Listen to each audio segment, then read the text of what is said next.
Hi everyone, welcome back to my channel. Today's video is going to be very different. It was an experience that I had that I want to share with all of you. It's not about makeup, it's not about hair, anything beauty, but the videos that I'm putting on here, of course, is beauty, makeup, hair, and whatever else entails beauty. But I'm going to be sharing some life experiences with you on some of my videos as well. There's a lot of causes that I advocate for and I support. And like I said, my number one, which is autism, because my son is autistic. So that's like a huge one for me. There's so many other causes that are coming up that I want to share with you because I advocate for them and I support them and all this other stuff. And it's some of the videos will be life experiences. Like one of them was my weight loss journey. I'll update you on how that's going. And I'll share some family experiences, some life experiences, just tags all about me, just all kinds of videos. I want to share my life and my family with you. And of course, like I said before, there are some things that I hold private and very sacred, very few things, but they are dear to me that I probably won't share. But most of my life is an open book. I tell it like it is. And I just want to share everything about, like I said, my family and life with all of you. So the channel's mostly focused on beauty. Like I said, that include hair, makeup, everything that represents makeup collections, perfume collections, purse collections, anything that represents the woman and beauty and all that amazing stuff that I've had a passion for all my life. And so, of course, that will be the number one. But like I said, I really want to share my life and my family with you guys, and I hope you enjoy all of those wonderful videos. I have a lot of exciting videos that are coming up. They're going back to back to back. One of them will be my beauty college experience. Then the other one will be my cosmetology career experience. I ordered a new makeup artist case, which I cannot wait to get. It'll be here soon. So I'm going to do an updated video on what I carry in my makeup artist kit. I'll talk about how to get started on freelancing and all that good stuff. But today, I'm sharing something that happened to me that sadly was very traumatic. I never thought in a million years that would happen to me. But I wanted to share this story, one, because I want to honor God in this story. Really, I really do, because he spared my life. And he had mercy on me, and so I got to give him the glory and let him know that I'm eternally grateful. And also I wanted to honor my son who saved my life. And my son's autistic, but he saved my life. And so, and the third reason, and very important reason, is this could save your life and this could save someone you love. And so I hope I share my story that it can prevent you or help you from going through this. And so I hope this is very helpful and very eye-awakening, and just you can take everything you can from it. The other day, I was getting ready for work and I got dressed and did my hair. The only thing I needed to do was my makeup, but I had to go pick up my daughter first, bring her home. I was going to finish my makeup and head off to work. And so I grabbed my purse and I looked over and I grabbed my cell phone, which is something I always do. My cell phone goes in my purse because when I get to the school, I need to text her or call her and let her know I'm here, if she's not there already. And in case any emergency, I always try to remember my cell phone. I think, God, one time or twice I've forgotten in all the years I've had a cell phone, and I've had a cell phone since 1993 when they first came out. So that's like 22 years. So, and of course they didn't have all the technology they had back then, but you could communicate. You can call from wherever you were.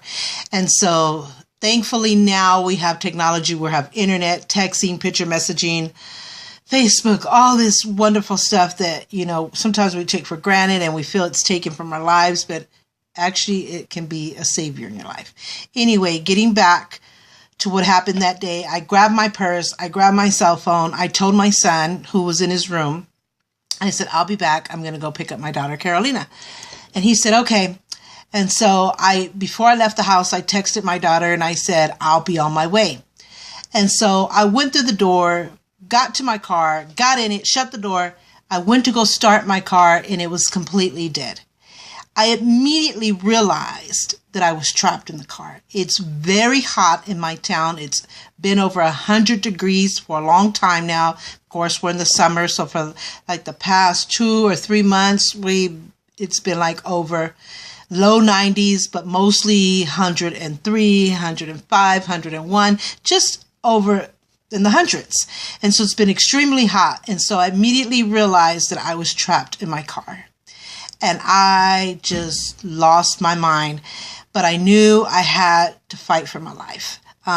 Because the car was dead and car is electrical, everything dies. Your horn dies. You can't roll down your windows. You can't open your doors. You can't do anything. Now, I don't know. My car is kind of old, but I don't know if the new cars have an extra lock in case that happens where you can get out. I don't know, but it really doesn't matter, people. If you have an electrical car, it's like depending on technology. It's like saying technology will always be ready and working.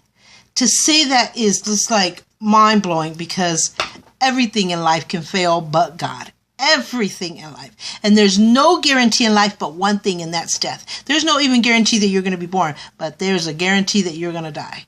And so we can't like be 100% dependable on anyone or anything.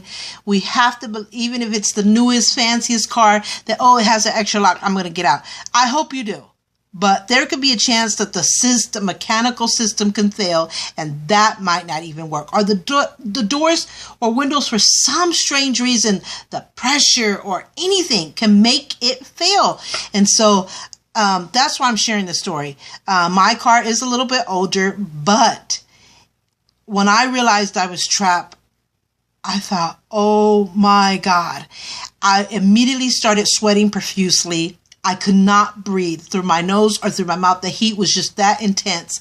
And I tried to open all the doors. I tried to honk that horn just in case some miracle would honk at least once so that I could alert anybody, somebody to help me. I waved, hoping that there was a soul in sight. Around my area, there's always people all day, every day. And for some strange reason, that wasn't the day. It wasn't not a child, not an adult, nobody in sight. There was a man working in the next door duplex to mine. The last 3 days, he would come out and have cigarette smokes back to back to back. He was always there. I was coming and going. He would always be there. And so he was there. The door was open. He had like a shop vac in the door, but this man would not come out for the life of me. I even tried to wave in case he was crossing through the living room or by the window and he could see me in an emergency mode. Nothing. And so I started to break the windows with my fist. I hit it with everything I had in desperation. I tried to look for something to hit it. I couldn't find anything. And the only thing I could see was a cassette adapter that we had. And I started hitting it with that. It dented the window, but it was more so breaking the cassette because the cassette is plastic. And I just went crazy. And I thought, okay, I can't call my husband because he started a new job. I don't know his new job. And by the time they got him, he's on an assembly line. So he doesn't have his cell phone near me. I can't call my one daughter because she's the one that's waiting for me to pick her up. My other daughter works in the bank. By the time they reach her, really, when you're in a trapped, extremely heated car, you have minutes. You don't have time for people to go find that person. And by the time they come where they were working, they would have never made it.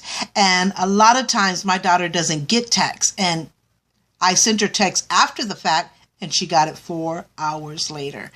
So I can call none of those people. Even 911 wouldn't have helped me because by the time I explained to them what was happening and they sent somebody, I just felt like they weren't going to make it either. I had very few minutes to go and I could feel myself getting weak. And then I started feeling these sharp knife pains and my body started twitching up. And I even tried to tell myself, calm down and reason and just believe you can breathe. I tried that. It didn't work. And I thought, I can't waste my time trying to reason and calming down. I need to continue to fight for my life here. And man, I kicked and screamed and hit and did everything. Finally, I called my son at one point because my son was inside the house and he has a cell phone. But he didn't answer. I think he had gone to the kitchen real quick or to the bathroom. And I thought, oh my God. And my fighting, I was getting weaker. The heat was suffocating my breathing. And I knew now it became almost seconds that I had left. So the next call, the next communication would have to be somebody who was near me that could get that message. And because the phone call didn't work, I didn't want to wait with him trying to answer the phone. I figured if I sent the text, just some miracle, he would get that better than the phone call. And so, because I had tried that earlier and it didn't work. So I sent him a message, and I said, the message I have to send him has to be serious, has to say this is an emergency, and it has to be in a few words, because I was already shaking and could barely call or text. And so I put in the text, I put, come outside, hurry quickly. And I thought, oh my God. And I saw the flashes of my children. I saw the flashes of my husband. I even saw my mother, who's in heaven, who I know was a guardian angel watching over me that day.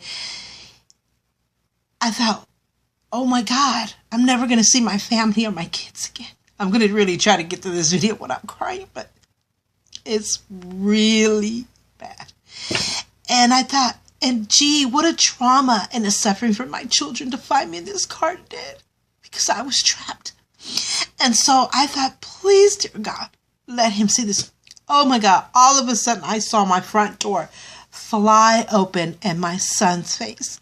And I was banging on the window and waving, come help me. So he runs to the car. He gets to my side. And I say, open the door. But then your mind is traveling a mile a minute in a situation like that. You're flashing through your family's faces, your kids' faces, and the loved ones that you love so dearly and you might not see again. And then you're fighting because you're trying to find ways, anyway, all kinds of ways to save your life. And you're struggling to the end. And then for 1 second, when he was going to open that door, I thought, what if the door is locked? Because that car, if it had been locked in the inside by any kind of way, maybe when I shut it, I don't know if it was already automatically locked because it was dead. What if he couldn't open the door and he needed the keys and I have the keys and there's no spare keys in the house? How was I going to relate to him to break this window? Where was he going to find the rocks? Was he going to find the rock or a bat or somebody in time? All these things. And when he opened that door, I fell to the ground. I fell to the ground because I was sweating profusely. I was so close to death. And I just hugged him and thanked him for saving my life.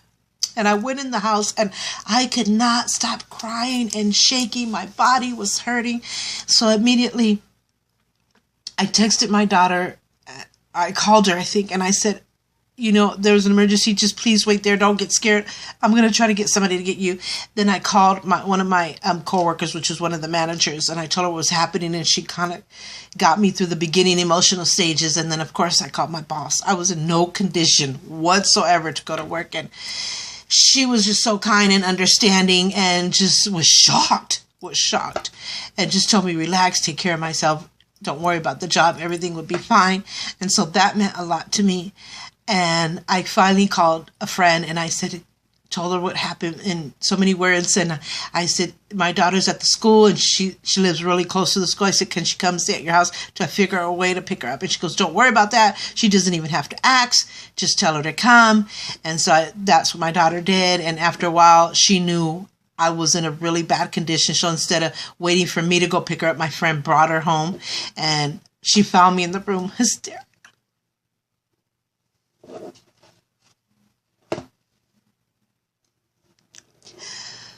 Hysterically crying my heart out because you're thankful to be alive and it's almost like it's not real because it was so close. You're appreciating every picture on the wall, everything you have, your kids. You're appreciating every little thing and you're trying to touch it to make sure you're alive. And I kept looking at my son. I kept hugging him and thinking. And so she found me in a pretty bad condition and she got me up and was talking to me and getting me through it some more. And you're thankful to be alive. You really are. But it's the what ifs that kills you. Those images, that video keeps rolling in your head on repeat, and the repeat button is stuck. And you just like the what if. What if I had left my cell phone by accident? Or what if I thought, I'll be right back, so I don't really need the cell phone? What if, like the other day, and this was all in California, in fact, at the end of the night, all of the country, United States, internet had went down because of fiber optic kind of thing, with some lines in the ground. I don't know, they were explaining there was no internet service under no circumstances. You couldn't get money out of the ATMs. You couldn't get money going into the banks. You couldn't call, you couldn't text, you couldn't do nothing. This was just the day before yesterday, and this happened on Tuesday when I got trapped in the car. And Thursday, that's when all communication in the country went down for like the whole day. And so I'm thinking, what if that had been the day that I was trapped and I couldn't use my cell phone?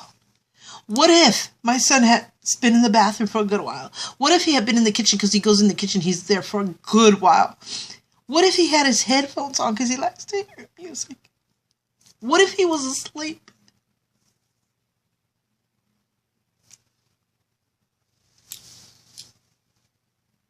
The what ifs are torture. And I know that I'm going to need therapy, and I'm going to seek, because it's going to be a long time for me to truly get over this, if I ever even do. But I am definitely going to seek therapy. I'm even going to probably go to my church and talk to my priest or somebody who can get me through this traumatic experience, because it's something that just sticks with you, because I never thought in a million years that would happen to me. I know we all have to die someday. I just never thought it would be that way. And it's the most debilitating, the most impotent, weak, torture-feeling way to die. And so there's moments when I'm okay and I have to keep going on in life because I have to keep working, or I have to keep doing what I have to do at home to take care of my kids, to take care of my husband, to take care of myself and the things that I do. And then all of a sudden I'll just bust out crying out of nowhere. And I have nightmares at night.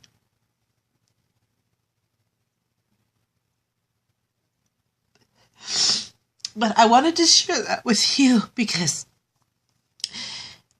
for one, it helps for me to talk about it. And like I said, I wanted to honor God and my angel, my baby boy, my everything. My son is 19, but because he's autistic, he's mentally he's a genius. He has all those genius facts, or he knows who built the Empire State Building, how many feet it is, what the weather was like that day. He has dates and facts and numbers, geography, science, math.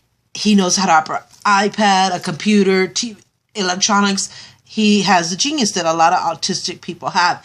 But at the same time, he plays with little kids' toys. He's like maybe between 7 and 10 years old, even though he's 19. He's tall, thin, handsome, has a mustache. Just adorable. But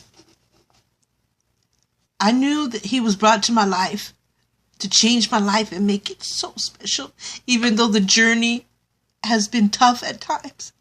The journey of autism can be really sad. It can be really hard. But it can be really beautiful. There's moments of just beauty and uniqueness and specialness that you just can't imagine until you're that mom. And who was to say that this little boy was going to save my life? So I'm thankful to be alive, but by sharing my story, please, people, always, since we have this wonderful technology, let's not take it for granted. Let's be grateful that we have it. And it's not back in the day where you had to go to phone booth and put a dime in, or there was no pagers, no nothing. Please, I know sometimes they say that the internet and Facebook and YouTube and all this stuff has taken away from the family. And in some way it has, because a lot of families don't try to have that quality time with each other because everybody's on the internet or everybody's on their phone, even at the kitchen table. And it's like you die if you don't have your cell phone. And literally I almost died if I hadn't had the cell phone. And so it has, but that's just up to us to take that time that quality time with their families. It's not the internet's fault. It's not YouTube's fault. It's not Facebook's fault. We're the ones that got to say, okay, at dinner time, we're not going to be on our cell phones. Okay, this is quality time. I want to know how you guys' day was. I want to tell you how my day was. I want to tell you how much I love you, appreciate you, things that we look forward to doing in the future, all this stuff. You have to do things that cause you and your family to have quality time. Maybe a movie night, maybe a pizza night, maybe just pajama night. You got to be creative and make as much time as you can with your loved ones. Love them, show them you love them, tell them you love them, appreciate them, hug them, kiss them, say goodbyes. Don't go to sleep mad. Do all these. I create all these things. We have pizza night, pajama night, movie night.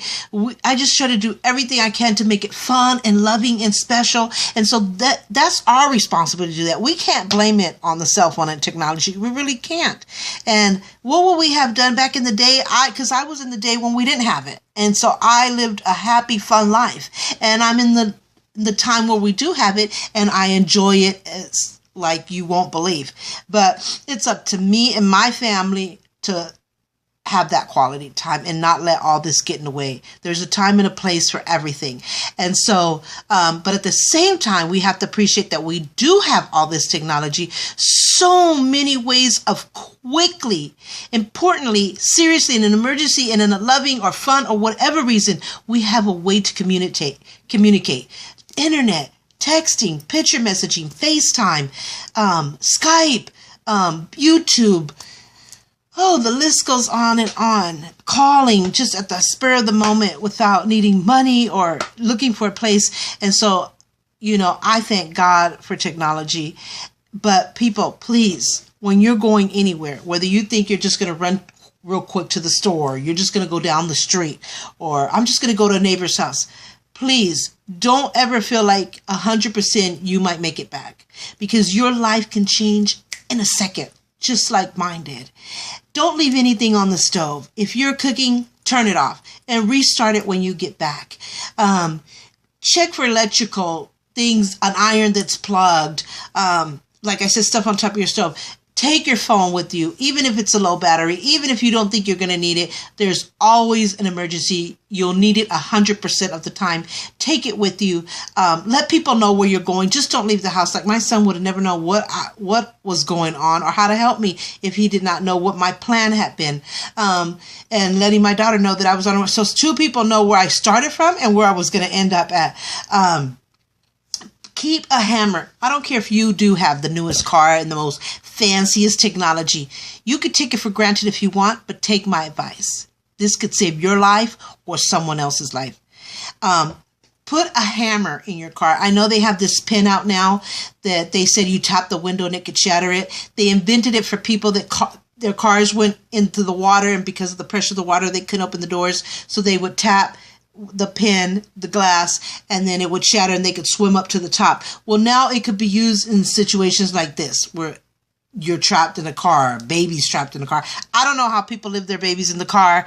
That was another thing that came through my mind. They're defenseless. They can't punch the glass like I did. They can't look for something to hit the glass. They can't get out of the car seats.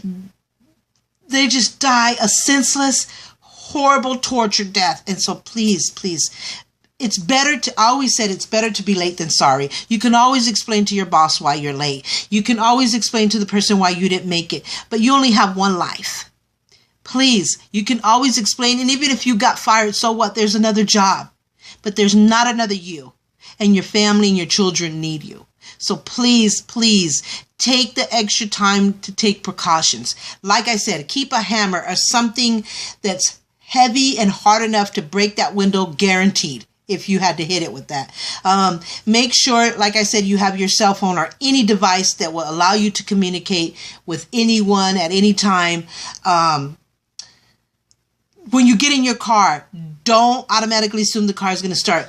Keep the door open, or roll down the window, or push down the window. Or if I would have went to go push down the window, I would have noticed that the car was dead if I had did that and not just automatically shut the door. So either check your electrical, make sure you can roll the window down. If not, keep the door open if you have to stick a leg out until you're sure your car starts. And when it does, and if it does start, roll that window down in case when you shut the door, it doesn't start the second time or it stops running all of a sudden.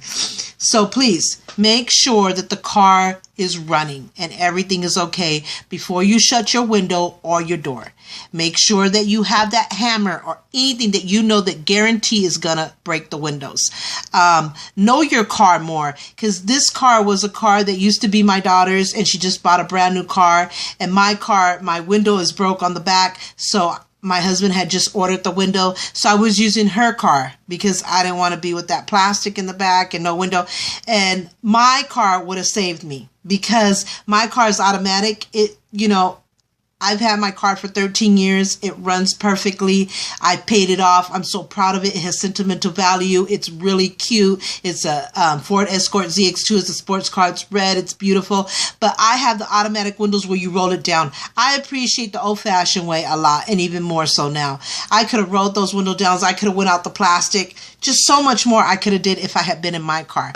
That car, I knew it, but I didn't know it. I didn't know if there was any other ways I could have gotten out, what she had in the car. I didn't realize that the cables were in the back. I could have took that cable and swung it. I believe they were in the back. I just completely forgot. She had the rooftop, even though the rooftop was locked. Maybe the window would have been extra thin and I could have broke through that easier. Or maybe I could have got some air from that a little bit. Know your car. Know your car inside out. Know what emergency choices you have. Know what outlets you have. In case of an emergency and you do get trapped, is there a way to open the door differently? Is there a way to get out through some other way? Make sure you have a blanket in case there's an emergency and somebody's hurt. You can lay them on a blanket. You should have a camera in your car. Now with the cell phones, we don't really need that. People used to say carry the disposable camera. Have a pen and paper to write things down. Sometimes we carry that in a purse, but just keep it in your glove compartment. Have a flashlight in your glove compartment. In case you got an accident or hurt at night, make sure you have a flashlight in your car. Just first aid kit. Please, please, people, learn from my story. Please take the time to get all these things and have it in your car. So if this should happen to you, you have more chances and more options to save yourself or a loved one versus what I didn't have. And I don't know what else to say. Just like I said, know your car inside out. All the extras, all the emergencies, all the options you have. Communicate with your family. Have emergency passwords, emergency passcodes. So, honey, if I dial 911, that means come quickly. If I dial 411, that means you need to text me no matter what right away. Create a plan between you and your family. So if they get emergency text or emergency call from you, put them on speed dial so you don't have to dial the whole number. Now I know you could go to your contact, but you still have to find your contact. So just make your technology even more adapted to you and your family and your emergencies or the world's emergencies. Like I said, know your car inside out. That's the best thing I could do. Know your options, know your emergencies, know your extras, your choices, all this stuff. Keep a hammer, a couple of heavy things that will guarantee break your glass. Not that you think might break the glass. That will guarantee break your glass. Get that pen. Order that pen. I don't know where to get it from, but I will be getting it. Order that pen. That's a lifesaver. I wish I would have known about it. Like I said, let people know where you're going. From the time you leave to the destination. Okay, communicate, passwords, passcodes, speed dial, keep your leg out. Don't shut your car completely until you know the car starts. Roll the window down no matter what. Oh my God. I don't even know what else to say. Know in an emergency who you would be the first to call. If 911 is worth calling, which 99.9% yes, 911 is the first person you should call, but our heart tends to think of our family first. In this case, 911 probably wouldn't have made it either. So I couldn't take that chance. I had minutes to seconds. So yes, know who would be the first one you would be able to reach without a doubt, or the most likely to reach. Choose your first to second place to third place, stuff like that. Do whatever you can to in an emergency like mine and many other emergencies to save yourself. to have those options, to have those choices, to have those extras, to know, to have the know. And if you can calm down and reason, okay. If you can't, fight, think quickly. So, if I think of anything else, I'll say it in another video or in the comments below, what have you. But I just wanted to share my story with you. It's one that's touching to me and my family. It's one that really has affected me a lot. I mean, I'm going to be strong and I'm going to go on and live life to the fullest. And I'm going to still enjoy my family and appreciate them and stuff. But I know I'm going to have many moments that this is going to affect me really bad. So, and if you have gone through this, please seek therapy like I'm going to do. And I'll keep you updated on how things are going. But I'm just thankful to be here and to be able to do another video and share it with you. That's another thing I can continue. The most important thing is that I'm alive and that my family's alive and okay, and that we're still all together. And thank God, I thank my son, and I just can't appreciate everything and anything. I appreciate the little things, the big things, the medium things. I appreciate everything and all things. Just everything. I appreciate life and people and everything more. This has taught me a big lesson where I'm going to know, hopefully I don't ever have to go through this again, but I'm going to be prepared a whole lot better. So thank you for listening to this video.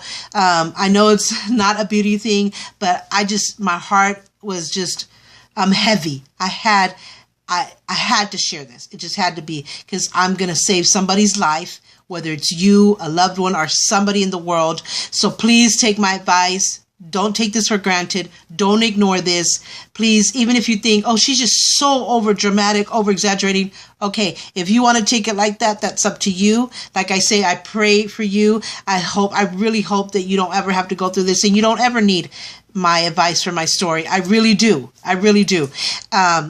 And God bless you all. And thank you for subscribing and liking my videos. And like I said, so many exciting new videos are coming that are about beauty and my beauty college and cosmetology and hair and makeup, all that good stuff. And I can't wait to share them with you. They're coming. I'm going to try to start them tomorrow.